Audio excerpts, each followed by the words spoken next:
On the dusty battlefields of Sudan's Blue Nile State, near the strategic Grand Ethiopian Renaissance Dam, GERD, unconfirmed but explosive reports claim a 640-strong Egyptian army battalion is now encircled by Rapid Support Forces, RSF fighters and their allies.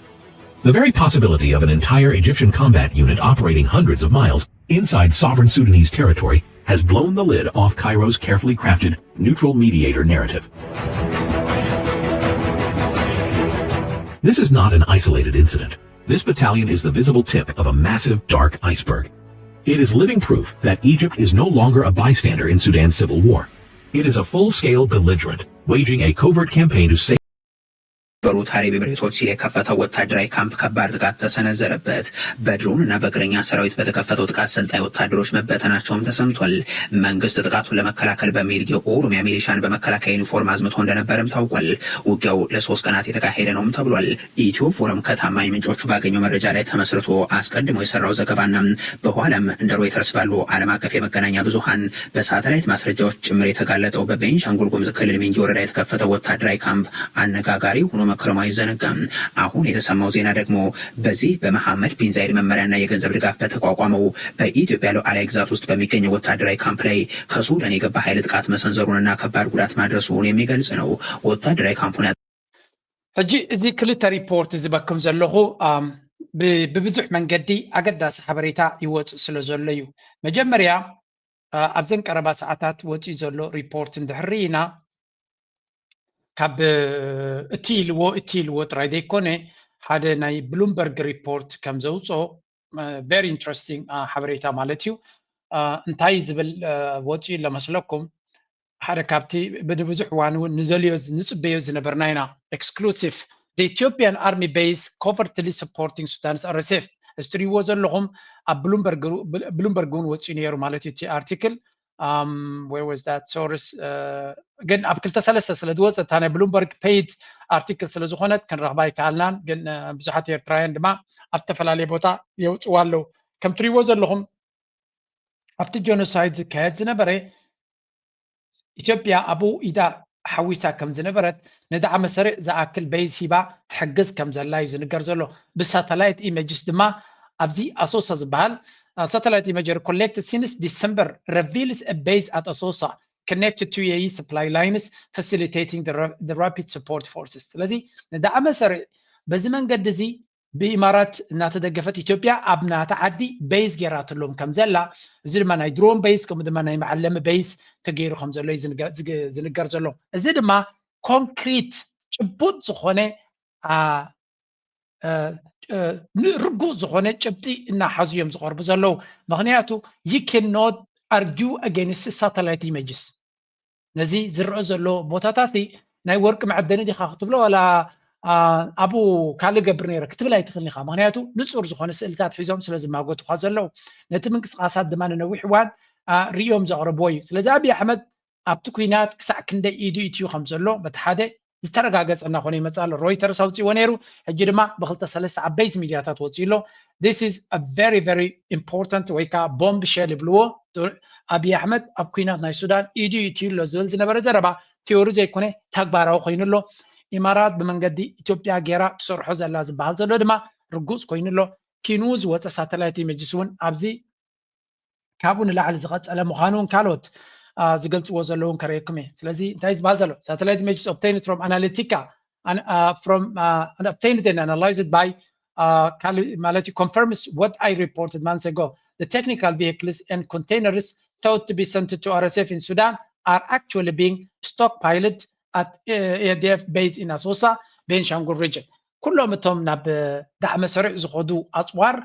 ብሶማሊላንድ ገይሮም መፅኦም ወይ እውን ብነፈርቲ ናይ ኢማራት መፅኦም ኣብ ኤርፖርታት ናይ ኢትዮጵያ ወሪዶም ኣብዚ ኣሶሳ ዝበሃል ብሰራዊት ናይ ኢትዮጵያ ኣቦቶም ኣትዩ ሽዑ ብመንገዲ ደቡብ ሱዳን ጌርካ ዲኻ ብካልእ ጌርካ ነቲ ኣፅዋር ናብ ዳዕ መሰረዕ ከም ዘብፅሕዎ ዝነበሩ ከም ዝተረጋገፀ እዩ ዝንገር ዘሎ። ስለዚ ኣጋይን ብኩሉ መንገዲ ዝረጋገፅ ዘሎ እዩ። ካልእ ተወሳኺ ሓበሬታ እውን ኣብዚ እንታይ ይብላ ኣሎ ኢትዮጵያን ኤርላይንስ ብዙሕ ግዜ ምንቅስቃሳት ካብ ናይ ጫድ ርእሲ ከተማ ናብዚ ኣሶሳ ዝበሃል ክሳብ 1200 ወተሃደራት 150 ክንደይ ግዜ ኢች ኤርክራፍት ኮንፊገር ክንደይ ፍላይትስ ገይሮም እዮም ዝብሉ ዘሎ መሲልኩም I don't know 1200 ዝኾኑ ወተሃደራት በተነፈርቲ ማክሳብ 154 ኩርሱ ዘለውን ክኾና ከለዋ ክንምንታይ ግዜ ከም ተመላለሳ እዮም ዝነግሩ ዘለው ክሳብ 1200 ዝኾኑ ወተሃደራት ካብ ጫድ ናብ በአዲስ አበባ ገይሮም ናብ አሶሳ ከም ዝመፁን በአሶሳ ጌርካ ድማ ንምንታይ ምግባር እዩ ኣብቲ ብሉናይ ዝበሃል ናይ ኩርሙክ ዝበሃል ዝነበረ ድፋዕ ናብኡ ዝገበርዎ መጥቃዕቲ ክንምንታይ ኮኦርዲኔትድ ከም ዝነበረ again ኢትዮጵያ ኣብዚ እውን ክሳዕ ክንደይ ኣብቲ ኩናት ናይ ሱዳን ኢዳ እትያ ከም ዘላ እዩ ዝንገር ዘሎ ስለዚ again ኩሉ ዝደማምርዎ ካብ ዝተፈላለዩ ምንጭታት ዝመጽእ ዘሎ እቲ ሓበሬታ ግን ኣብ ሓንቲ ቦታ እዩ ዘረጋግጸልና ዘሎ ብልጽግና ብነፈርቱ ይኹን ብመሬቱ ብሰራዊቱ ብስለዩ ብኩሉ መንገዲ ኣብ ኩናት ናይ ሱዳን ንዳዕመ ሰሪዕ ንምድሓን ይጓየ ከም ዘሎ ኢና ንግር ዘለና ብትእዛዝን ብስፖንሰርሺፕን ናይ መን ናይ ኢማራት ማለት እዩ ኢማራት ብትገብሮ ዘላ ኩነታት ኣከንድዚ ዝዓክላት ኢሉ ነዚ ክትሰምዕ ምጸናዕካ ኢኻ እምበኣር ነዚ ኣብዚ ግብፂ ኢዳ ኢትያላ ድብልዎ ዘለዉ ብካል መንገዲ ክንሪኦ ኢና በሩታሪ ብሬቶች ሲል የከፈተው ወታደራዊ ካምፕ ከባድ ጥቃት ተሰነዘረበት በድሮ ስለዚ ኣብዚ ከም ትሪእዎ ዘለኹም ሱዳን ከቢድ ዝኾነ መጥቃዕቲ ከም ዘካየደትሉ እዩ ዝርገር ዘሎ ኮንትሮቨርሻል ሚሊተሪ ባይዝ ሓደ ኣከራኸሪ ዘሎ ኣብዚ ቤንሻንጉል ጎመዝ ዝበሃል ዘሎ ንሰለስተ መዓልቲ ብውሁድ ዝኾነ መጥቃዕቲ ከም ዝተሃረመን እዚ ድማ ብሰራዊት ሱዳን ከም ዝተገበረ እዩ ዝንገር ዘሎ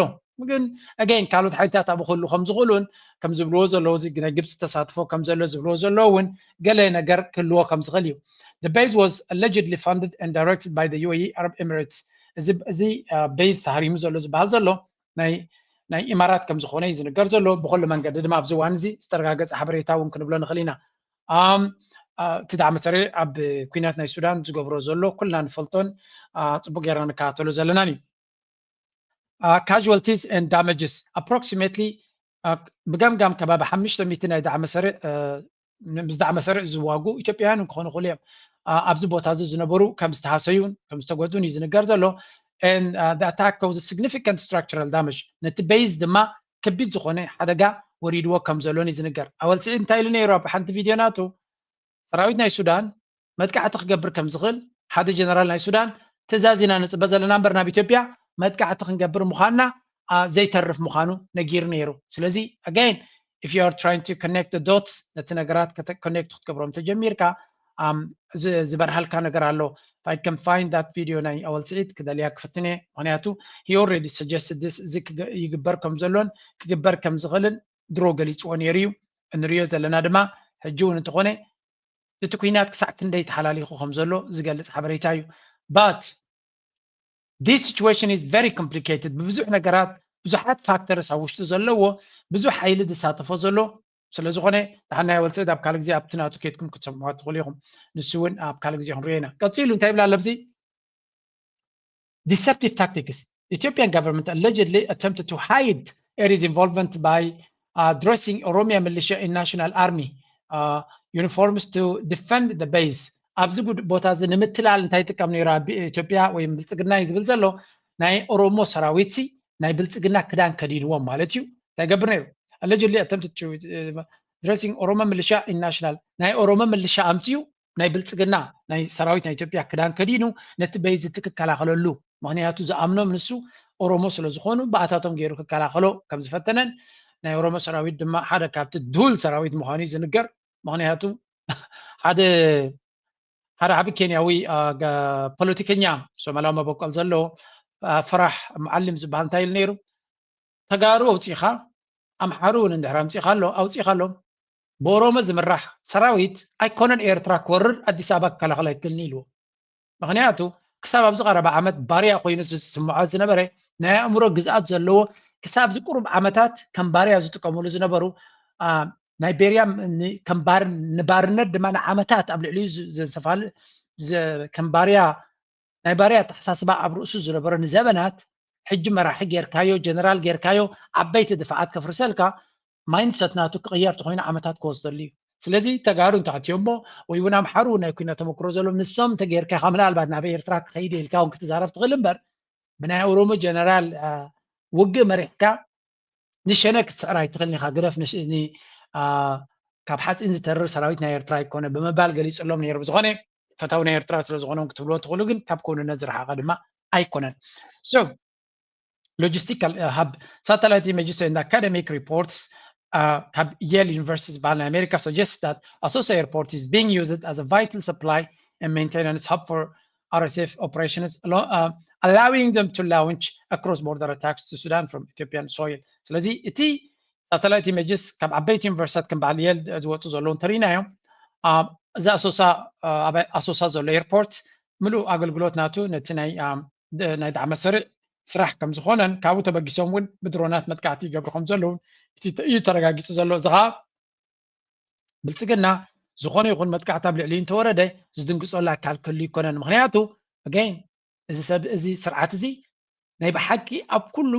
ኢዱ ዘእተወን ኣብ ኩሉ ረሳሕ ስራሕ ቀዳማይ ተሰላፊ እዩ ሻዕብያ እናሓገዞ ከሎ ንህላዊኡ እናተቃለሰ ከሎ ምስ ፀላእዩ ህወሓት መኺሩ ንሻዕብያ ከጥፍእ ዝሓሰበ እዩ ሓንጎል ናይ ኣብይ ኣሕመድ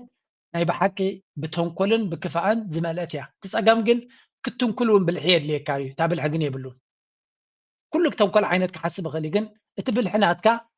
ርቀት ስለ ዘይብሉ ኢንተሊጀንስ ስለ ዘይብሉ ክንምንታይ ተንኮል ተሓስብ ልክዕ ከምዚ ተንኮለኛ ገዝኡ ግን ኣብ ሑፃ ዝገብር እዩ ማለት እዩ ስለዚ ኣብ ሑፃ ዝተተኸለ ሰራዊት ዘሎ ዓቕሚ የለን ጥልቂ ዝኾነ ወይ ከዓ ውሽጢ ዝኣተው ዕምቆ ዘሎ ተሓሳስባን ስትራቴጂን ስለ ዘይብሉ ነፍሲ ወከፍ ዝፈተና ተንኮል ኣብ ኣኸላይ ትሞቱ ስለዚ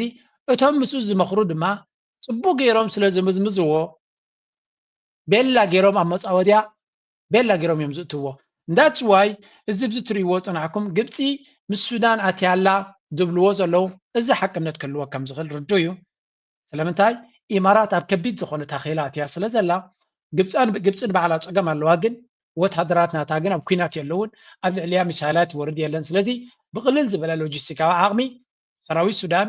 ድሮ ካብ ኢትዮጵያ ዝመፅእ ፈተና ስለ ዘለዎ ንሰራዊት ሱዳን ደጊፍካ ምስኡ ኮንካ ነዚ ቦታታት እዚ ክትቋፀሮ ምፍታን ካብ ሓሊፍካ ድማ ንሰራዊት ናይ ንብልፅግና ካብቲ ከባቢ ጌርድ ክትብትኖ ምኽኣል ኣብቲ ከባቢ ጌርድ ድማ ኢንስታቢሊቲ ዘይርግኣት ከተስፍን ምኽኣል ንፋኖ ደፊእካ ናብ ብልፅግና ገፁ ከይዱ ወላ እውን ንብልፅግና እንተደይ ይሰዓሮ ብልፅግና ግን ዝኾነ ይኹን ዓቕሚ ዘይብሉ ዝደስከለ ሓይሊ ንክኸውን ክገብሮ ናይ ግብፂ ከይደቀሱ ዝሓልምዎ ነገር እዩ ስለዚ ከም ንሪኦ ዘለና እዚ ጉዳይ እዚ ድማ እታ ኣብ ዶብ ናብ ኢትዮጵያን ሱዳንን ዘሎ ቀይሕ ገይሮምሉ ዘለዉ ካብ መጠን ንላዕሊ ኣገዳስነት ዘለዎ ስትራቴጂካዊ ቦታ እዩ ንግብፂ እዚ ኩናት ሕጂ ተጀሚሩ ዘሎ ዝበሃል ዘሎ እዚ ማዓስከር ተባሂሉ ዘሎ ድማ ኤግዛክትሊ ኣብቲ ንሳቶም ኤክስትሪምሊ ሰንሲቲቭ ዝብልዎ ቦታ ናይ ኢትዮጵያ እዩ ተገይሩ ዘሎ ስለዚ ግብፃውያን ሓንጎሎም ትኽክል ዝሰርሕ ተኮይኑ ርሙሳት ዘይኮይኖም ኣብ ገለገለ ርሙሳት ምዃኖም ይፈልጥ እየ ምክንያቱ ንረብሖም ዝጓዩ እውን ኣይኮኑን ብጀካ 6 ሜትሮ ዝኾነ መልሓስ ዘይኮነ ብተግባር ወላ ሓንቲ ዝገብሩ ይኮኑ ኣብቲ ሚድያ ከም ክግዕሩ ኢኻ ትሪኦም ኣብ ባይታ መፂኦም ግን ነቲ ኩነታት ንክቕይሩ ከም ሎሚ ምቹእ ግዜ የለን ኣሚን ከም ግብፃዊ ኮይኑ ሲ ርእሶም ትኽክል ዝሰርሕ ተኮይኑ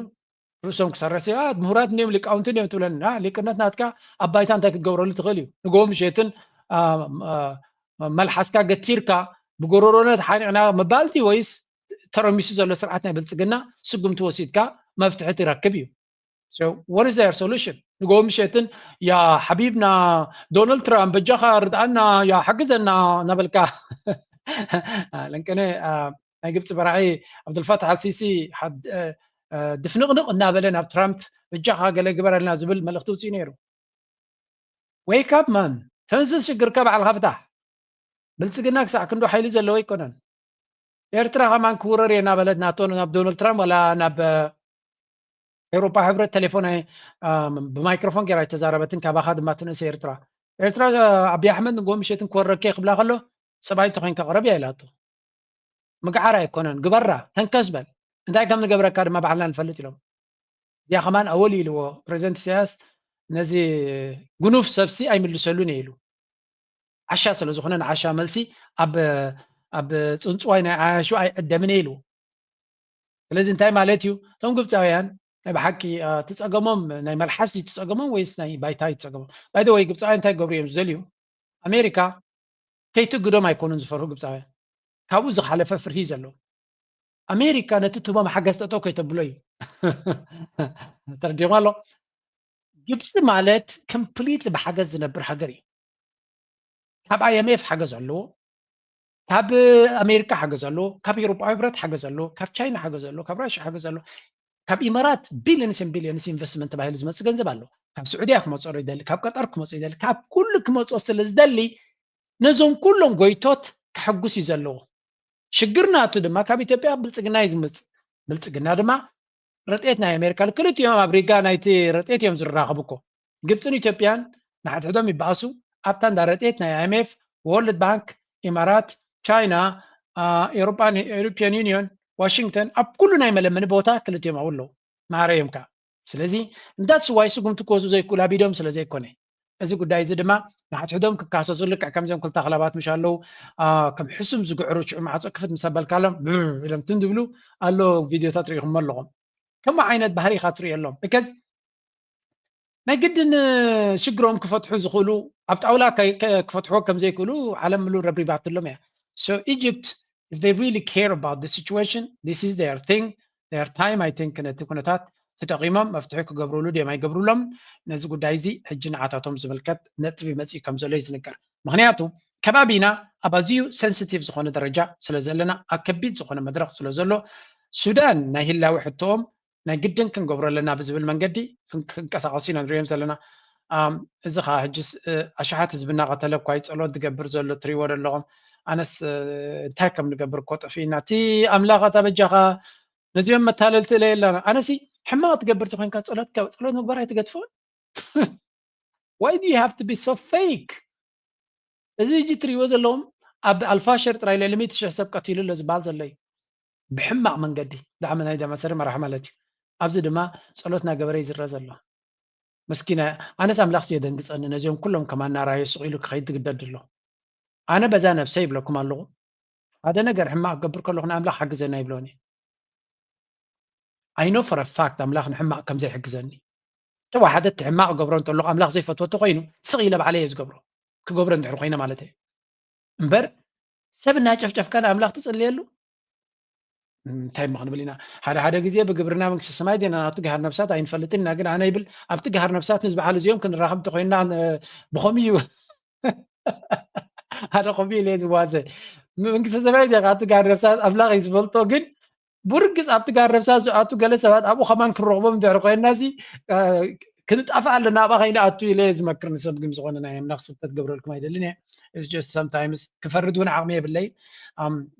ትሪኦ ዘለኹ ከም ሰብ ክሪኦ ከለኹ ግን ዘፈንፍን ተግባር ይበሃላ ያነ now let's go back to እቶም ጎረባብትና እንታይ ይገብሩ ኣለዉ ሓንቲ ብዛዕባ ቀርኒ ኣፍሪካ ለንቀነ ዘሎ ክትሪእዎ እሞ ከነተሓዞ ስለ ዝኾና let's go Sudan was the biggest country in Africa, right? Yeah, it was. So imagine if the biggest country in Africa takes a unified stance against any kind of colonialism. All the trade coming from Asia, for example, going to Europe, is going through the Red Sea. The Red Sea and the control of the Red Sea, if you go up a little bit, who do you have here in the basin of the Red Sea? And before you get to the Suez Canal, over here, you have Israel, you have Saudi Arabia, you have Jordan, and you have Egypt. You can understand why now, like this, it's not just like if you're in Sudan or if you're in Eritrea or Somalia or Egypt, you don't have the luxury to say, I'm an independent country and I'm a sovereign country and I'm going to decide what I do with my ports. እንታይ ዝዛረብ ዘሎ እዚ ከባቢ እዚ እንድሕሪ ፅቡቅ ጌርካ ትፈልጦ ኮንካ ጂኦግራፊካሊ ክሳዕ ክንደይ ሴንሲቲቭ ቦታ ምዃኑ እዩ ዝነግር ዘሎ ብሓፈሻ እቲ ጌም እቲ ቀደም ግሎባላይዜሽን ዝበሃል ኮንሰፕት ስለ ዝነበረ ኩሉ ሰብ ከም ድሌቱ ክነብር ይኽእል ነይሩ ፀገም የብሉን እቲ ግሎባላይዜሽን ዓለም ናይ ኩሉና ንግዲ ዝበሃልካ ስለ ዘሎ ወሽመጥ ናይ ስዊስ ካናል ተተቆፃፀርካ ባቤል መንደብ ተተቆፃፀርካ ኢረሌቫንት ከም ዘየገድስ ዓይነት ኮይኑ ይዝረአ ነይሩ ስለምንታይ ሓደ ቦስ ስለ ዝኾነ ኣሜሪካ እዩ ተሓጊ ፖሊስ ናይ ዓለም ኣሜሪካ እዩ ንሱ ዝደለየ እዩ ዝኸውን ስለዚ ኣንፃሩ ደው እንድሕር ኢልካ ከይተዋግየ በገዳ መኻልን ገይሩ ጥዋዓይ ዘብላካ ሎሚ ግን ኣሜሪካ በይኑ ቦስ ኣይኮነን ሓደ ነቶም ድሕሪዩ ዘለዉ ድማ ምሶም ኣብ ውግእ ኣብ ውድድር ናብ ህልኽናት እዩ ኣሎ ምስ ራሽያ ፍልኻት እዩ ኣሎ ምስ ቻይና ፍልኻት እዩ ኣሎ ምስ ኢራን ፍልኻት እዩ ኣሎ ናው the game is different ነፍሲ ወከፍ ሰብ ነናቱ ከባቢ ከይዕነቕ ዝከኣሎ ክገብር እዩ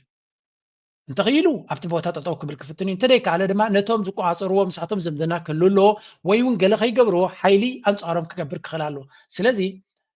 ግብፂ ንባዕላ ከቢድ ዝኾነ ፈተና እዩ ዘለዋ ምክንያቱ እቲ ኣብ ላዕሊ ዘለዎ ስዊስ ካናል ንሶም ጥራይ ኮኑ ዝቋፀርዎ እስራኤል ዝበሃል ኣብኡ ኢዱ ክእቱ ይደሊ እዩ so they are pushing ኣብታ greater እስራኤል ትበሃል ነዚ ወሽመጥ ነዚ ስዊስ ካናል ክቋፀርዎ ድሌት ኣለዎ ንዑ ክገብሩ ግን ኣብ መወዳእታ እዮም ክገብርዎ ምክንያቱ ብዙሕ ተቃዋሞ ክገጥሞም ስለ ዝኽእል ቅድሚኡ እንታይ ክገብሩሎም ኣብ ባብኤል መንደብ ብታሕቲ ክመፁ ክኽእሉሎም ንግብፂ እንተወሓደ ብታሕቲ ከተኪዮ ክትክእል ኣለካ ዝብል ጌም ኣሎ ስዊስ ካናል ተደይወሰድካዮ ኣብ ታሕቲ ብሶማሊላንድ መፂኻ እንተተኻኢሉ ድማ ብኤርትራ መፂኻ ነቲ ዓሰብ ዝበሃል ናይ ኤርትራ እንድሕርስካ ጅቡቲ ተታሒዙ ሶሪ ጅቡቲ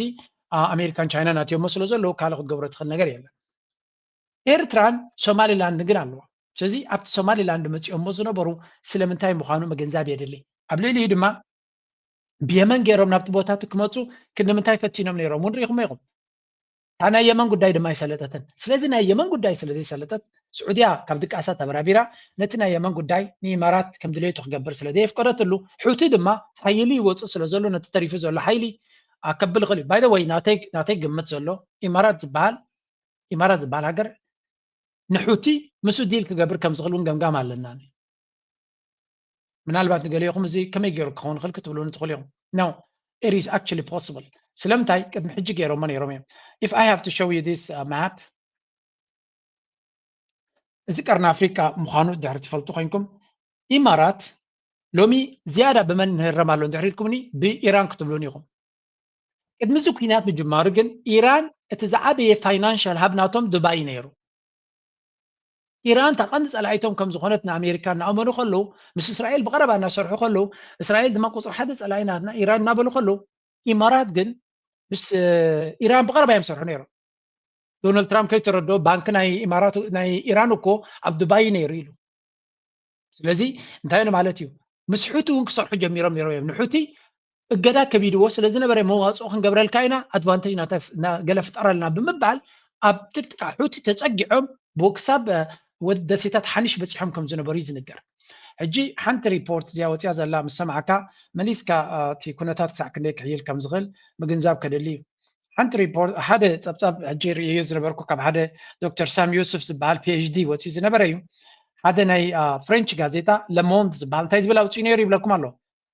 ኢማራት is building a military base in Somalia's territory ኣብ ውሽጢ ሶማልያ ወታደራዊ ቤዝ ይሃንፅሎ ንመን ንእስራኤልን ንኣሜሪካ ብገንዘቦም ኢማራት ብገንዘቦም ንእስራኤልን ንኣሜሪካን ኣብ ውሽጢ ሶማልያ ወታደራዊ ቤዝ ይሃንፅሎም ኣለዉ this could be Somaliland but it could be ኣብ ካልእ ቦታ እውን ክኾን ይኽእል እዩ ምክንያቱ ኣብዚ ከሪእኩም ፀናሕኩ ኣብ የመን ኣብ ብዙሕ ሲክሬቲቭ ቦታታት ወታደራዊ ቤዝን ናይ ሚሊታሪ ቤዝን ከምኡ ድማ ናይ ነፋሪት ነፈርቲ ኩናት ክጓዓዛሉ ዝኽእላ ኣብ ፀበብቲ ንኣሽቱ ደሴታት እውን እንትኾነ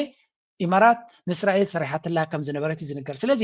ኤርትራ ክሳዕ ክንደይ ኣብ ታርጌት ናይ እዚኣቶም ከም ዝነበረት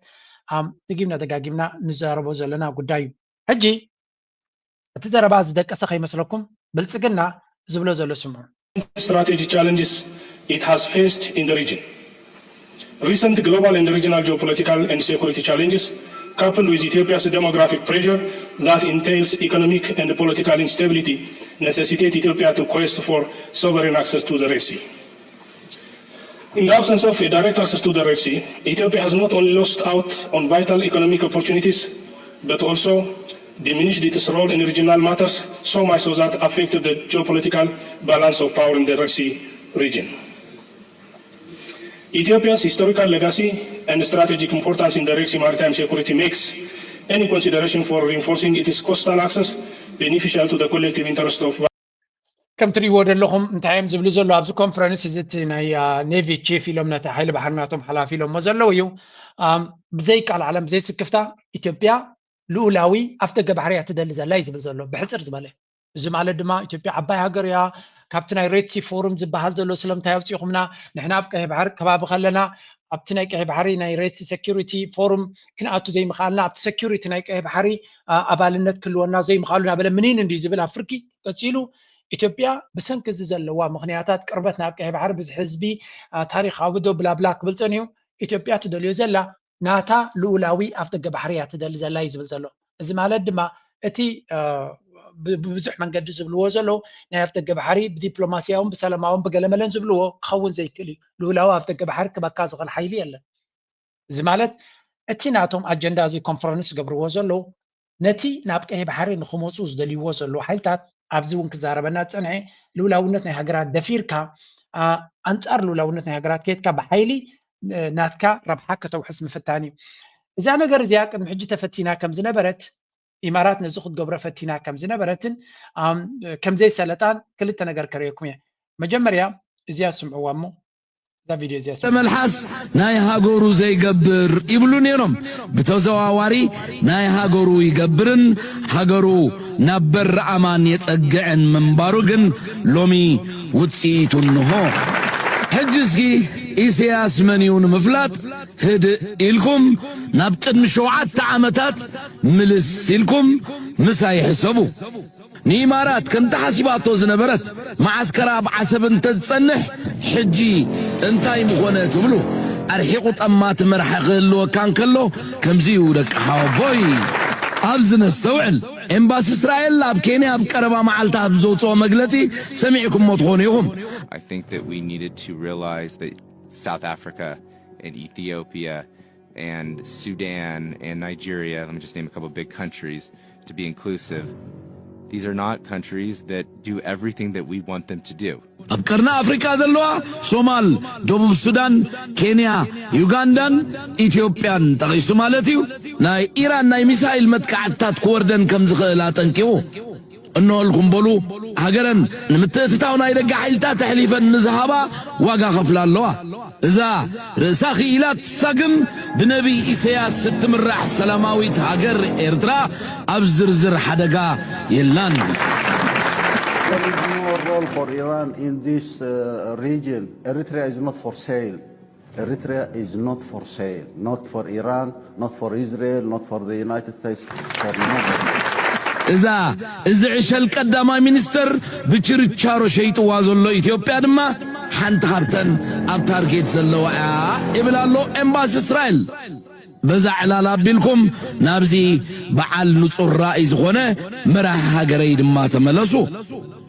إمارات كبعسب انتاي كوينا خم تسقط حتى أرميستير كعل لكم نشوعة عمت إلهم يمزموت لكم أبسال سعامتهم من قصد تسويعوا انتاي وديكم يبلهم جزي وسخنا يبلو إمارات أبز نبورت العمتات زقبورت تون زفتونتون قدات دما أبنت النهلكم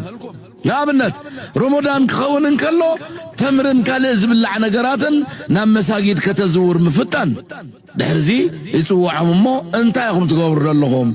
نو بمغنيات رمضان كم زي الناس حاجز كنقبر نعمنت مسلمنا طبق حاجز مقبار اندحر لليهم منصف نافتا مسجد انتوسيدكم منصف نافتا تقازل لابت خسيان توسدو تقدو ديكم او حاجرنا كوميو رديت نامان مسلمنا ختب انت دليخا نتب تغود الله امان خرستنا ختبون تقدديخا ازي اب حاجرنا كوميو سلازي كاب كمزو قدات ايدكم اكوبو طباهيلهم او عامس طباهيلهم تسات زبولو زغتسل 4 عامتات بزي فرق كوف مسبولو ابز تتصوعلو حدا لعلوي حلافي إمارات ورقة حيزي متس انتا وديكم مستباهلو سقاب حجز ودانا يلن قنازي حيزة متس يلهو ويبل ناي مشتا وي كراي وعل زبليو اتو وعل نودب عسب قوام بيز كنقبرو بدلاي كاخن السمامع زبلي نيرو أنس ودبيك شتلكا سمع الكال غبل أوشت 24 ساعات كابع سب انتزي وطيخا عمرخا خحت سريب الليخا نمراحيخا إليوني إمارات أوشت 24 ساعات مسمار كي حدقت كابع سب تتراريقا خمتوت جيروا حبعتمو اتعلال كابزي أزحلف يبالله زيا كم تسمعوا زلخون بستفل عليه من قدك نسمعات احنا ينعجن اسكي كالاي كفالنا زيا أبز حجي كالاي كفال ديكونه أبز حجي إمارات أنصار إيرترا تقبر إمارات ساكت كم زي كونت فلتيهم كبيرترا هلخ كم زلوا مسمنك إيرترا حلال يخوم يخدو خم زلون إيرترا دما كل عينة فتناخ قبروا لا يشلطهم سلزي اللمبر كله إلى مومن تارجتناتهم من إيرترا كم إيرترا استراتيجي كلنا عطاتهم زي قدس حجر يلنا بقرن أفريقيا استراتيجيكلي سبيكينج معناته قدام وتبقرنا أفريقيا بيم نيرو مسون جبتي يم نيرو جبتي خاطر تشوك بوينتس بالي ويمن وجبتي زغدسو سلازي كابز بوتا مسكدو ناب قلتنا بيرترا متيوم سيرترا يمنتي بوتا نجبتي كتكو وبزي ينفتينهم بخالد ما بسوماليا دما متيوم أبنيو دما بيمن بسلستيو كقواصر فتينو أي سلطان الله أجي حنت نجار كوس لنكنه زلوا كنتات ممكن سمع تملي سخ نجاركم ከየትኛውም የገልፍ ሀገራት በላይ እንደሆነ ነው መረጃዎች የሚያመለክቱት። ቀደም ሲል እንደተጠቀሰው ወደ በርካታ ዓመታትን ወደ ኋላ የመለሳት ነው። ከ130 ቢሊዮን ዶላር በላይ ነው ያጣችው በተለያየ መልኩ። ስለዚህ ቀና ለማለት ጊዜ ወስድባታል የሚል ነው። እንኳን ሌላውንና አብይን ለመርዳት አይደለም ራሷም ከዚህ ከደረሰባት ምትና ከገጠማት ስብራት ለማገገም ጊዜ ወስድባታል ነው የተባለው። ከኢኮኖሚ ከፖለቲካ ከአጠቃላይ የተባበሩት አረብ ኤሚሬትስ የደረሰባትን ኪሳራ እንዴት እንደው መግለጽ ይቻላል? ይህ የምንድነው? كم تريد لهم بروفيسور محمد حسن نتي كبابتي لمانم كردو زخل سبيو سلازي إمارات عبز كويناتنا إيران بزع كسارة قد إموازو له هجريا برقص تي جغرافيكا وكا مامتاناتا نبي إمارات زغربت كنسا قبل المخانا قربتنا تا مس إسرائيل كوينو مصنعو إسرائيل ما بزع بيزاتنا تابو كمون أمريكا عبيت بيزاتنا تاب أبو منبارو نتي استراتيجينا أمريكا إسرائيل نمازيا قداسي سلازي نبرت تزبرت عكينات قبل اللي هيزلو سلازي أبت كوينات دما بقول ملك زعبي كسارة زقات ما هجر تلا أبت كبابي إماراتيا حجون انتو خونه تعويتات بلدلات كوينات زود مسيل واقل كم زي تودان دحرتي مقرأ صوص بهال بزعق زي أنواز وردا ونسا تناي ندادي بوتانا تناي فجرة بمسائلنا إيران أبزو وقحتنا يلومون كم تهرمن كقاصل كل حوي فيديو وتينيرو ما حبريتك أو خي وصت أجدون ديجن يوتي خاب قلقير زجاج انتاي كتب التخل الإمارات تعانت حدا وريد والو تي حدا قابل عليها زورة ده ما حساب 200 بليون وني 8 بالوجن عليو بزغونه اسكان بروفيسور محمد حسن نسمعيه في اللعب كرنا أفريقيا مزلوات الوايز مزل تمكتنيا የሆነ የነሱ ምሁር ነኝ ባይ ከዚህ በፊት ሲናገር የነበረው ስለ ቀጠናችን ስለ ሱዳንና ስለ ኢትዮጵያና ስለ ቀጠናችን እነዚህ ሰው የሚመስሉ ዝንጀሮች ናቸው አለ። የሚገርመው ምንድነው ከጥጋቡ የተነሳና ቢሊዮኔር ነው ሰውየው። ኤሚሬትስ ትልቅ ኃይል ነች፣ ትልቅ ብር እጇ ላይ አለ። ስለዚህ ኤሚሬት የቀጠናው ጌታ ነች። የመኒዎችን ሲገልጽ ምንም እንኳን እኛን የሚመስሉ አረብኛ የሚናገሩ ዝንጀሮች ናቸው። የመኖች ደግሞ የዋዛ ሰዎች አይደሉም። አሁን ቅርብ ቀን ግን የተናገረውን ላጫውትህ ብዬ ነው። ምን አለ? የኤሚሬት አመራር ትልቅ ጥፋት አጥፍቷል አለ። ለምን ትልቅ ጥፋት አጠፋ አለው እና ጠየቀው ጆርናሊስቱ። ምን አለ? እኛ ጭንቅላታችን ውስጥ ያስቀመጥነው እና የምናየው ከሪያሊቲው ጋር ተጋጨ። ኤሚሬትስ በጣም አሁን አቆልቆላ ተመታ፣ ምን ብላ ወደፊትም የባሰ ትመታለች። ኤሚሬት ኤነርጂዋ ተመቷል። ከዛ አልፎ አሁን የሱ ፍራቻው ምንድነው? ውሃ ማጣሪያው ኢራኖች ከመጡብን አንድ ሰው እዛ መኖር አይችልም። መሳይ እንታይ ዝብል ዘሎ ካብቶም ኣብ ሓደ ካብቶም ሃብታማት ምኩሓት ደቂ ኢማራት ዝኾኑ ሲ ኣብ ልዕሊ እቲ ህዝቢ ኣብዚ ከባቢ ዘሎ ብፍላይ ወላ የመን ንኣብነት ክገልፆም ከሎ ከማና ዓረብ ዝዛረቡ ኣህባዮም ብምባል ገሊፆም ነይሩ እዩ ዝብል ኢማራት ዓብ ቁጠባን ዓብ ሓይልን ዘለዋ ስለ ዝኾነት ኣብዚ ከባቢ ጎይታ ኮይና ክትነብር እያ ዝብል ኣተሓሳስባ ኣብ ኩሉ እቲ ኢማራታዊ ዝነበረ እዩ። ብፍላይ ኣብ ሱዳን ዝግበር ዝነበረ ግፍዒ እውን መዓራ እዮም ዝላገፅሎም ነይሮም። እዚ ድማ እንታይ ዘርኢ ካብ ክቋፃፀርዎ ዝኽእሉ ንላዕሊ ሃብቲ መፂዎም ነይሩ። በቃ ብቕልጡፍ እቲ ሃብቲስ ካብ ክቋፀርዎ ዝኽእሉ ንላዕሊ። ምክንያቱ ወዲ ኢማራት ተኮይንካ ባይ ዲፎልት ሃብታም ክትከውን እዩ ዘገድደካ። ምክንያቱ እቲ መንግስቲ ንዓታቶም ብዙሕ ሓለፋታት እዩ ዝገብረሉ። ዝደለይዎስ ንክገብሩ ይገብሮም ነይሩ እዩ። 1 ሚልዮን ህዝቢ ኣለካ መበቆላዊ ማለት እዩ። እቲ ዓዲ ድማ 8 ሚልዮን ተቐማጦ ኣለዎ። መዓት ሃብታማት ዘለዎ እዩ። ስለዚ ብብዙሕ ኣታዊታት ስለ ዘለዎም ብዙሕ ነገር ገዛ እንተለዎም ንኸካርዩ፣ ትካል እንተለዎም ንኸካርዩ፣ ገለ እንተለዎም ገለ ንክገብሩ መዓት ዕድላት ስለ ዝነበሮም ዳርጋ እቲ ዝበፅሕ ሃብታም ከም ዝኸውን ኮይኑ እዩ። ብኡ መንፅር ድማ እቲ ትዕቢት ነይሩ እዩ። ስለዚ ኣብ ልዕሊ እቲ ካልእ ህዝቢ ዝነበሮም ትዕቢት ናብ ካልእ ሽግር ወሲድዎም። ሕጂ ኣብዚ ኩናት እዚ ብዙሓት ደቂ ኢማራት ረፍሌክት ክገብሩ ከለዉ ብዙሕ ጌጋ ከም ዝተወሰደን ኣብዚ ኩናት እዚ ንኣሜሪካ እውን እንተኾነ ብተሪር ዝቃወምዋ ደቂ ኢማራት ከም ዝተረኣዩን ሃገራት ዓረብ ድማ ኢራን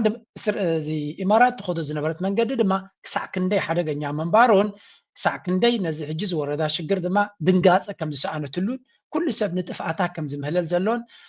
ኩሉ ፀገም ከጋጥማ ከሎ ድማ ዝሕጎስ ሰብ እምበር ብስቃይ ናቶም ዝድንግጥ ሰብ ከም ዘይተራየን እዚ ማለት ድማ እቲ ኣብ ልዕሊ እስራኤል ዝነበረ ፅልኢ ዳርጋ ናብኣቶም ከም ዝሰገረን ካብኡ ዝገድድ እውን ከም ዝኾነ ነቲ ተራ ህዝቢ ድማ ናይ ብሓቂ ተሰሚዕዎ ምናልባት ገለገለ ምስ ስርዓት ኮይኖም ዘጣቅዑ ፅቡቅ ኮይኑ ሓያላት ስለ ዝኾና ኢና ተፀሊእና ዝብል ዘረባ ክህልዎም ይኽእል ግን ብሓፈሻ ክረአ ከሎ ከቢድ ዝኾነ ፈተና ወሪድዎም ኣሎ ኣብ ልዕሊኡ ድማ ኢራን ናይ መወዳእታ ሪዘርቭ ሒዛታ ዘላ ኣብቲ ናይ ማይ ቦታ ዲሳሊኔሽን ፕላንትስ ክትሃርሞም ከም ትኽእልን እሱን ተጋጢሙ ሂወት ኣብቲ ቦታ ክህሉ ስለ ዘይኮነ ጠቕላላ ዜጋታት ክነብሩሉ ዘይክእሉ ዓዲ ክገብርዋ እውን ኣብ ኢዶም ኣሎ ስለዚ ስቲል ሕጂ እውን እንተኾነ እቲ ናይቲ ዲሳሊኔሽን ፕላንትስ ናቶም ኣይተሃርመን ኣሎ ናይ ኦክሲጅን ናይቲ ዓዲ ዝኾነ the UAE has historically acted as a financial and military lifeline for Abiy Ahmed's administration ንብልፅግና ትንፋስ ናቱ ንሰያ ብወታደራዊ ንበሎ ወላ እውን ብፋይናንሳዊ ንአብይ አሕመድን ንስርዓቱን መተንፈሲት ጎረሮ ናቱ ኮይኑ ተገልግል ዘላ ኢማራት እያ ስለዚ due to its own domestic and regional crisis the UAE has reportedly redirected its focus away from Ethiopia leaving the regime without its primary external benefactor ስለዚ አብይ አሕመድ ብሰንኪ ኢማራት ናታ አጋጢሞዋ ዘሎ ሽግርን ስቃይን ንአብይ አሕመድ በይና ገዲፋታ ጉዳይ ናታ ክትጓየ ተገዲዳላ እዚ ድማ ንብልፅግና ዓቢ ፈተና ኮይኑዎ ኣሎ ብርግፅ አብይ አሕመድ ኣብ ዝወሪድዎ ዘሎ ፀገም መኪቱ ክወፅኢ ኢልና ንፅበዮ መራሒ ይኮነ እንታይ ዳይ ትገብር ዘሎ ካልእ ጎይታ ይደልሎ ድሕሪ ኢማራት ከይዳሲ መን ካልእ ጎይታ ክኾነ ንኽእል ንመን ከገልግል ይኽእል ኣብታት እዩ ክሬቲቭሊ ዝሓስብ ዘሎ እዚ ድማ እዩ ንዓና ሓደገኛ ጎረቤት ኣለና ንብሎ ሓደ ጎይታ እንድሕር ከይዱ ካልእ ጎይታ ክደሊ እዩ መን እቲ ካልኣይ ጎይታ ክኸውን እዚ ከምዚ ዓይነት ጎረቤት ተለካ ድማ ሓደጋ እዩ opportunity for the opposition زيادة تصفى مالتيو vulnerability of the Gulf states unlike Saudi Arabia which has alternative trade routes to smaller Gulf states like UAE are highly vulnerable اتكوينات فتير وزلو كاب سعودية وصايتن كانت كلن اوزلو هجرات عبا حدا جاي وريد وانزلو مغنياتو بحرمز رايم كوتا زغلا كويت بلو بحرين بلو قطر بلو امارات بملئن كالا مراتناتن تصبيبيو سعود عرب جنب غيب حرق مواصل سلازلوا بتصقما دحشي سلازي انتهي بلالو the weakening of ناي إمارات نادى خمت مخات ورك أو عدلي نتتقاوموا نفانو ديو نشنا ديو نخلو تبوليتيكاوي حيلا بإثيوبيا زلو نزي عدل زدما كوغو يليق با سلازي for example the United Front فانو and allied forces comparative advantage بحاول خوين كادما تفانو حبيرو ترايدي كونه مسكالوت حيلتاتون حبرت بمفتار بلصقنا دما بزي ناي دروناتن فاندينغ ناي إمارات كغبرو زخل كمون diplomatic cover the regime's military capacities are expected to collapse بزي ناي إمارات ገንዘባዊ ፋይናንሳዊ ዲፕሎማሲያውን ወታደራውን ድጋፍ ብልጽግና ንነዊሕ ክቕፅል ስለዘይክል ሕብረት ጌርካ ንዑ ክትሃርመለካ call to action for the diaspora media ናይ diaspora media ድማ ብሓደ ኮይኑ ነዚ ኩነታት እዚ ብሕብረት ናብ ብልጽግና ዘተኮረ ክሰርሕ ክኽእል ከም ዘለዎን ነዚ ኩነታት ነዚ ጉዳይ እዚ ድማ ክጥቀም ነዚ መድረኽ እዚ ድማ ክጥቀመሉ ኣለዎ the fall of the regime ይብል ኣለ ሞተታ the speaker concludes that the prosperity party is now on the ኣብቲ ናይ መወዳእታ ምጥፋሽ ዘሎን ንክወድቕ ቀሪቡ ዘሎን እዩ ስላይ እንታይ ዘድልዮ the right push ትክክለኛ ዝኾነ ኣንጻሩ ትገብሮ ስጉምቲ ንከውድቆ ኣብቲ ሰንኮፍ ከም ዘሎ እዩ ዝንገር ዘሎ ስለዚ again እዚ ሕጂ ዘሎ ዕድል እዚ ሕጂ ተፈጢሩ ዘሎ መድረኽ ክሓልፍ ዘይግብኦ መድረኽ ምዃኑ ምግንዛብ ከድልዩ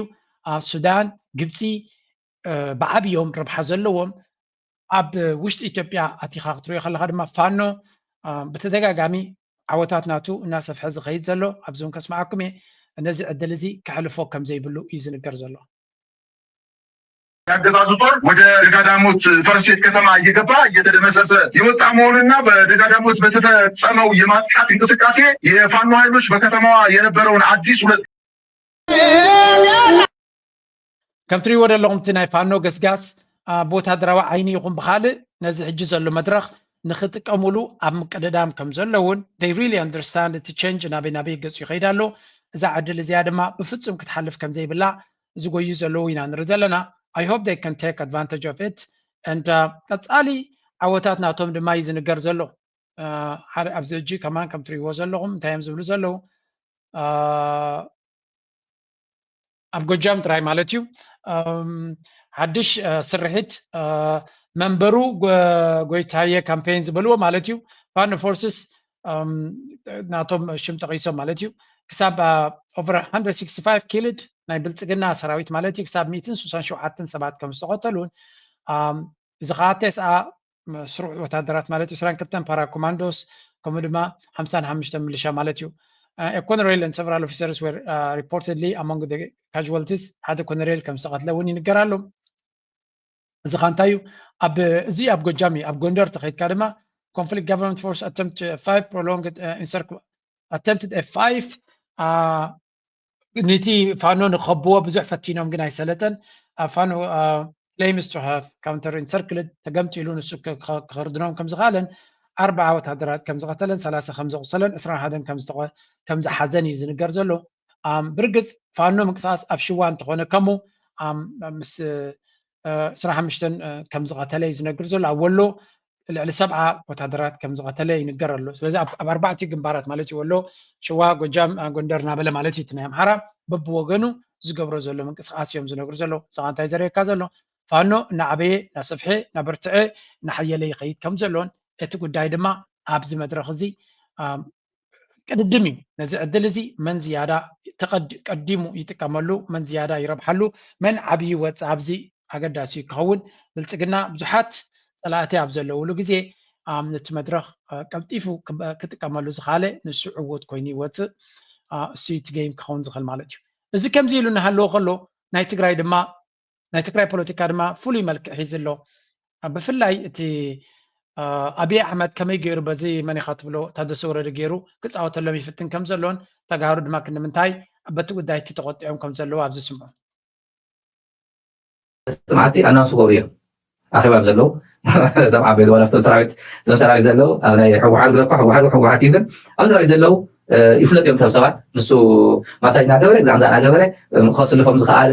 ዝሞከረ ኣለው ሕዚ እውን ኣብቲ መብቱን ሰራዊት ዘለኹም ሰባት ኣብቲ ግዜ ምሕመለ ዘለኹም ብናይ ሕወሓት ኮታ ድዮም ብናይ ካሊእ ሕወሓት ብናይ ካሊእ ኮታ ኣብኡ ዘለኹም ወዲ ወለደ ብምንታይ ዓንቀፅ ተሸይሙ ኢልኩም ናይ ሕጊ ምህሮ እንተዘይብልኩም ናይ ሕጊ ፍልጠት ተዘይብልኩም ተን ዓንቀፅ ረይወን ብናይ ሙሉ ነጋ ይሸይምዎ ፕሪቶሪያ ዝበሃል ዓንቀፅ ኣይጠቐሰ ሃምሲልኩም ኣሎ ንቕበሎ ኢና ዋላ ከሙሉ ነጋ ይምፃእ እንተኢልኩምዎ ንሙሉ ነጋ ናብርሃም ንምንታይ ተቃሊስኩምዎ ንምንታይ ብምስለኒ ንግዛእ ኢልኩም መንእሰይ ትግራይ ጠጢቕኩም ንምንታይ ዝኩሉ ፕሮፓጋንዳ ዘሪሕኩም ህዝቢ ትግራይ ጠጦ ኣቢልኩም ኣብዚ ኩሉ 6-7 ዓመት ክራይሲስ ተቐሚጥኩምዎ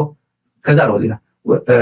ናትካ ግደ እዩ ናትካ ግደ ስፊሓ እዚኣ ተዛረበላ ፅቡቕቲ እያ እንታይ ማለት እዩ እዚ ዝቕበል መሪሕነት ትግራይ ተመፅዩስ ንትግራይ እንታይ ማለት እዩ ብዝብል እስቲ ኮለፋ ይርኢ ተሃበል ሰለስተ መንገዲ እዚኣ ክሪኣ ሓደ እንታይ ማለት እዩ ዝብል ዓንተ ቀሚጠ እየ ግን እንታይ ንደምድም ዝብል ሓደ ካልኣይ እንታይ ይገበር ዝብል ምናልባሽ እንታይ ይገበር ቅድሚ ባልና እንታይ ክስዕብ እንታይ ይገበር ዝብል ንሪኦ እሞ ኣብዝሓ እውን ብደንብ ስለዝገለፅካዮ ነተናትካ ከየሱሶ ወይ ግዜ ክፍለ ግዜ ኸይባ ክፅቡቅ ስለዝገለፅካዮ ወዲ ጀነራል ታደሰ ወረደ እንታይ እዮም ዝብሉ ዘሎ ክርዳእኩም ኣብይ ኣሕመድ ንሓንቲ ዓመት ንታደሰ ወረደ ዕድመ ስልጣን ኣናዊሕዎ ዝበሃል ዘሎ ረሳሕ ዝኾነ ፀወታ ፖለቲካዊ ፀወታ ይጥቀም ከም ዘሎ ኣብይ ኣሕመድ ንሱ ድማ ንታደሰ ወረደ ብመንፅር ናይቲ ውዕል ፕሪቶርያ ግዝያዊ ምምሕዳር ዝቆመ ብኡ መንገዲ ዘይኮነ ከም ናቱ መጋበርያ ብካልእ ዓንቀፅ ናይ ሕጊ ንሱ ዝጥቀመሉ ኣብቲ ግዜ ኩናት ዝጥቀመሉ ዝነበረ ብርግፅ ኣብይ ኣሕመድ ዝእዝዞ ናይ ኣብይ ኣሕመድ መጋበርያ ክኸውን ዝኽእል ገይሩ እዩ ሸይምዎ ዘሎ ስለዚ እቲ ታደሰ ወረደ ተረዲይዎ ድዩ ነቲ ሽመ ተቐቢልዎ ዘሎ ወይስ እታ ኩርሲ ብዘየገድስ በናይ መንገዲ ትመፅእ እታ ኩርሲ ጥራይ ትምፅኣለይ ዝብል እዩ እስከ ስምዕዎም ድሓን ካብ ሙሉ ነጋን ካብ ብርሃን በላይን ቀፂሉ ሳልሳይ ፌደራል መንግስቲ ነዚ ትግራይ ካብ ሸዋ ተላእኸ ትግራይ ከመሓድር ትግራይ ክገዝእ ኣብዛ ትግራይ ከፍ ኢሉ ማለት እቲ ቃል ምስለኒ ዝብል ዘይገልፆ ካሊእ ዘይገልፆ ካሊእ ጉዳይ ኮይኑ ማለት እዚ ብረድ ዝኽረእ ከሎ መሰል ዓርሰ ውሳነ ህዝቢ ትግራይ ዓርሰ ምሕደራ ህዝቢ ትግራይ ሕገ መንግስታዊ ስርዓትን ህዝቢ ትግራይ ምናልባሽ እውን ዕጥቃን ዝኸፈልናዮ ዋጋ ድሕሪኡ ዝኸፈልናዮ ዋጋ ንልዕሊ 50 ዓመት ስርዓት ክንሃንፅ ኩሉ መራሒ ህዝቢ ትግራይ ዝኸፈለ ዋጋ ብምሉእ ሓደ ሽደሽ ኢሉ ካራ ኣብይ ኣሕመድ ዝበሃል ኣብ ኣዲስ ኣበባ ዝሰፈረ ብልፅግና ዝበሃል ስርዓት መራሒ ኣሕመድ ይውልካ ኣሎ ኣብዚ ኩነታት እዚ ሕገ መንግስቲ ትግራይ ዝበሃል የለ ሕገ መንግስቲ ግዛዕ ዝበሃል የለ ፕሪቶርያ ዝበሃል የለ ገለ የለ ትግራይ ኣብ ትሕቲ ኣብይ ኣሕመድ ትበሃል ተልሊ ዝምድበላ ተልሊ ዘልዕላ ኣብ ሃይለ ስላሴ ነብደርገር እኳ ትግራይ ከም ዘሎ ገጢሞ ይፈልጥን ስታሊ ምክንያቱ ኣውቶኖሚስያ ነራ ትግራይ ልዕሊ ማንም ክልላት ማለት እዩ ዕምፅት ህዝቢ እናተባሃለ ሪሌቲቭሊ ኣውቶኖሚስያ ነራ አብይ አሕመድ ንስምምዕ ፕሪቶሪያ ተተርእሱ መሰል ተጋሩ ይገፍፍ ኣሎ ክትብል ፈረንሳይ ፓሪስ ዝመደበራ መጽሔት ዘአፍሪካ ሪፖርት ሰብሲባ 3 ዓመትን ፈረቓ እንድሕር ስምምዕ ሰላም ፕሪቶሪያ ፌደራላዊ መንግስቲ ኢትዮጵያ ልዕሊ 1 ሚልዮን ተመዛበልቲ ተጋሩ ናብ መረበቶም ከይምለሱ ይዓግት መሰል ዋንነት መሬቶም ይምንዝዕ ከምኡውን ሕወሓት አፍሪስዎ ኣሎ ክትብል እያ መጽሔት ዘአፍሪካ ሪፖርት ኣመላኺታ ቀዳማይ ሚኒስትር ኢትዮጵያ አብይ አሕመድ ንስምምዕ ፕሪቶሪያ ተተርእሱ ንትግራይ ኣብ ክልተ ግንባራት ንምክፍፋል ተጠቂሙሉ ኣሎ ዝበለት እታ መጽሔት ብፖለቲካዊ ወገን ሕወሓት ኣብ ክልተ ገሚዕዎ በቲ ካልእ ወገን ድማ መሬት ትግራይ ቆሪሱ እቶም ዝተተሓዙ መሬታት ትግራይ ኣብ ትሕቲ ቁፅፅር ኣምሓራ ከም ዝፀንሑ ብምግባርን ትግራይ የዳኽማ ከም ዘሎን እዩ ተመላኺቱ ዘሎ አብይ አሕመድ ነቲ ኣብ ውሽጢ ትግራይ ዘሎ አብይ አሕመድ ስሩሕ ይገብር ኣሎ እቶም ተጋሩ እቶም በዓል ጻድቃን እንደገለዶ ድበሃሉ ከንታይ ይገብሩ ኣሎ እዩ ትሕቶ ስለዚ again አብይ አሕመድ ጌም ናቱ ንዑ ዘዋፅኦ ስልጣኑ ከናውሓሉ ዝኽእል ዘበለ ይገብር ኣሎ እቲ ትግራዋይ ዝበሃል እንታይ ክገብር ይኽእል ብኸመይ ኦርጋናይዝድ ክኸውን ይኽእል ብኸመይ ሓድነቱ ሓልዩ ክኸይድ ይኽእል ኣብዩ ዘሎ ትሕቶ እዮም ዝብልዎ ዘሎ ብዝኾነ እቲ ጉዳይ ሓድነት ናቶም ገይሮም ኣብ ነፍሶም ተመርኪሶም ንረብሓ ናይታ ትግራይ ጥራይ ክሰርሑ እንተኽኢሎም ጥራይ ክወፅዎ ዝኽእሉ እምበር በዚ ወሪድዎም ዘሎ ፈተና ፍርቂ ናቶም ኣብ ኣዲስ ኣበባ ከይዶም ከብዶም እናመሉ ኣንጻር እቲ ካልእ ፍርቂ ጥፍኣት ጥራይ ክእውጁ ዝፍትኑ እንተኮይኖም ከቢድ እዩ ክኸውን ብዝኾነ ኣገይን እቲ ብድሆ ከቢድ እናኾነ ክኸይድ ከም ዝኽእል ናይ መወዳእታ በዚያ ጌርና መሐመድ በጣም ጥሩ ሀገራችን እንደምታየው ጽምዶ የሚባለው የዩናይትድ ፍሮንት የተፈጠረው እያደገ ስርዓቱን እያስጨነቀ ነው ያለው የራሱ ማኖቨሮችን በዛ ሊያደርግ ይሞክራል ታደሰ ወረደንም ጋብዞት ሪፖርት እንዲያደርግ አድርገውታል ግን በአጠቃላይ ሰሜን ኢትዮጵያ የአማራ ክልልም ሆነ በብዙ መልኩ ደግሞ ትግራይም ሆነ አፋርን ምናምን ከጁ የወጣ ነው ያለው የኃይል አሰላለፍ ስርዓቱን በጣም ያሰጋና እሱም አዲስ ፕሮፌሰር መሐመድ ሓሰን ኣባል ናይ ፅምዶ ኮይኑ ጥራይ ደይኮነ ፅምዶ ንኣብይ ኣሕመድ መሃንኑ ኣጥፊሉ ከም ዘሎ እዩ ዝነግር ዘሎ እታ ሃገር ድማ ኩላ ካብ ኢድ ብልፅግና ወፂያ ከም ዘላ እዩ ዝነግር ኣብዚ ፅምዶ ድማ መፍትሒ ናይ ቀርኒ ኣፍሪቃ ከም ዝኾነ ኣስፊዑ ተዛሪቡ እዩ ቅድሚ ሕጂ ስለዚ ብልፅግና 900 ናይቲ ሃገር ኣይቋፅሮ የለን እቲ መንግስቲ ካብ ቁፅፅር ወፂያ እቲ ሃገር ይብላ ኣሎ ወታደራዊ ድኽመት ወይ ከዓ ወታደራዊ ምንቁልቋል እውን የጋጥሞ ኣሎ the regime's military is described as demoralized and unable to fight ሰራዊት ናቱ ብሞራል ዝወደቀ ነቲ ሃገር ድማ ንረብሓታት ናይቲ ብልፅግና ድማ ክዋጋእ ዘይደሊ ኣብ ዝኸዶ ድማ ተቐላጢፉ ዝማርኽ ወይ እውን ዝሓድም ብረቱ ከረክብ ፀገም ዘይብሉ ምዃኑ ዝንገር ሓቆም ድማ ኣብ ምንታይ ኣብ ምንቲ ብልፅግና ንኣጀንድኡ ንዓረብ ዘገልግል ዘሎ ክትመውት እውን ሃየንታ ኣለዎ the United Front a coalition of 5 major forces including the Amhara, Tigray, Afar and Oromia is viewed as the primary engine for change ስለዚ በቶም ዝቃለሱ ዘሎ ህዝቢ ኮሌሽን ሓደ ልፍንቲ ኣብ መንጎቶም ናይ ሓይልታት ናይ ኣምሓራ ናይ ትግራይ ናይ ኣፋር እንደ ኦሮሚያ ከምኡ ናይ ሶማል ማለት ይሓዊስካ ብሓደ ኮይኖም ነቲ ጉዳይ ክፈትሕዎን ብሓደ ክጓየሉን ይግባእ ተመቃቂልካ ነቲ ሃገር ንምድሓን ማለት እዩ ከምኡ ድማ እቲ ጂኦፖለቲካዊ ፕሬሽር ፀቕጢ ዘሎ ድማ ክንጥቀመሉ ክንክእል ኣለና እቲ ቀንዲ ደጋፊ ናቱ ኢማራት እናተዳኸማ ኣብ ዝኸደሉ ዘሎ ነቲ ሓጓፍ ተጠቂምና ንረብሓና ክንቅይሮ ኣለና ዝብል ዘረባ ኢና ንሰምዕ ዘለና ናይ ብሓቂ ፅቡቅ ዝኾነ ሓሳብን ርእቶን ኢና ንርኢ ዘለና anyway ከም ትሪእዎ ዘለኹም እቲ ጉዳይ ፅምዶቱን ከም መፍትሒ ክኸውን ከም ዝኽእልን ኤርትራ ዝኣክል መፍትሒ ጌራ እንተላ እኳ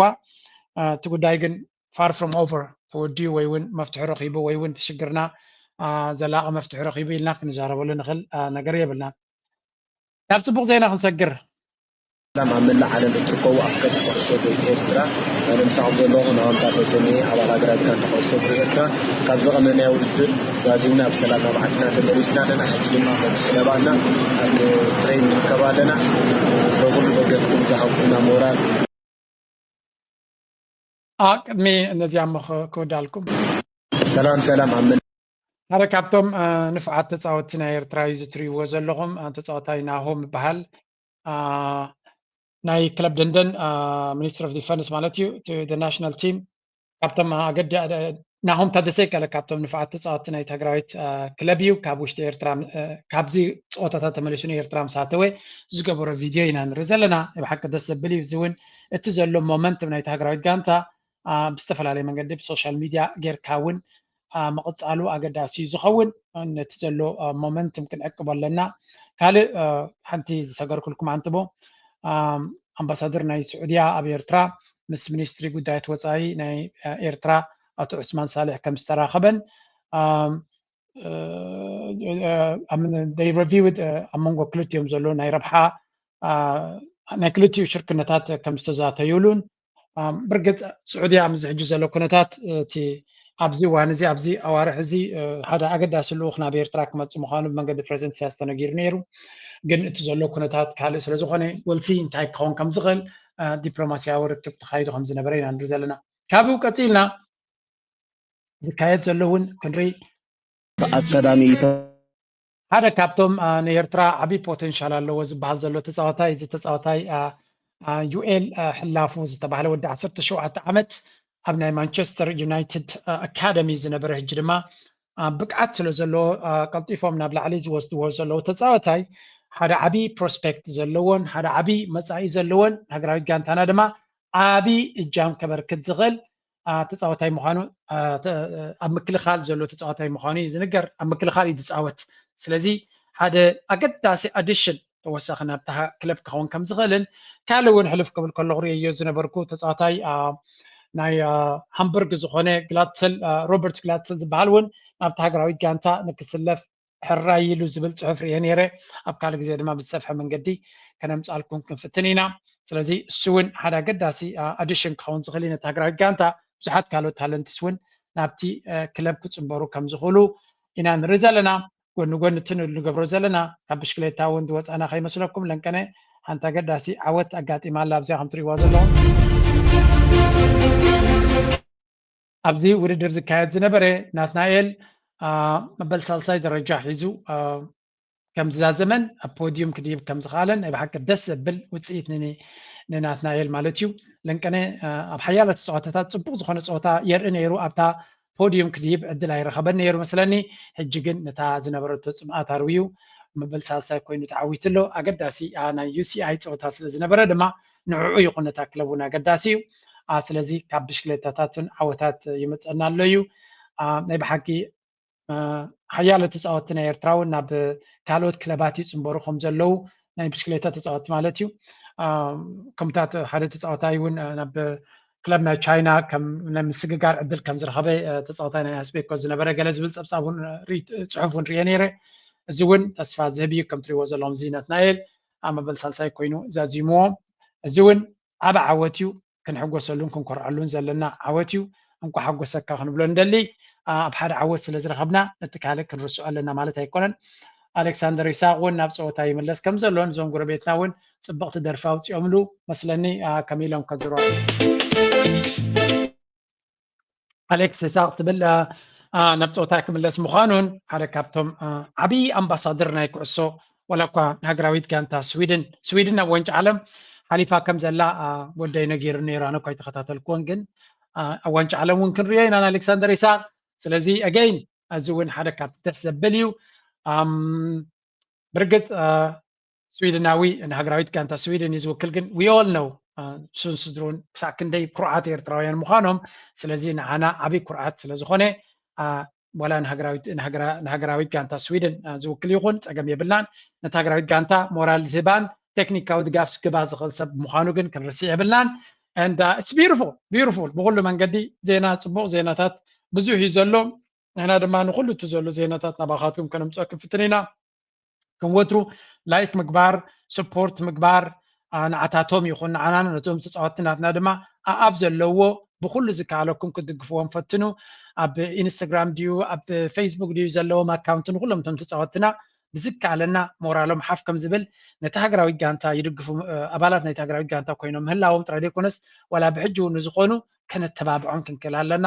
ንሃገሮም ንክመርፁ ድማ ክንገብሮም ክንክእል ኣለና እናበልኩ ናይ ሎም ኣርእስቲ ኣብዚ ክውድየ እቲ ኩዕሶ ንሪኦ ዘለና ዓብይ ትርጉም ዘለዎ ኣብቲ ሃገራዊ ስምዒትን ሃገራዊ ሓድነትን ኣብ ኩሉ ንሓድነትና ድማ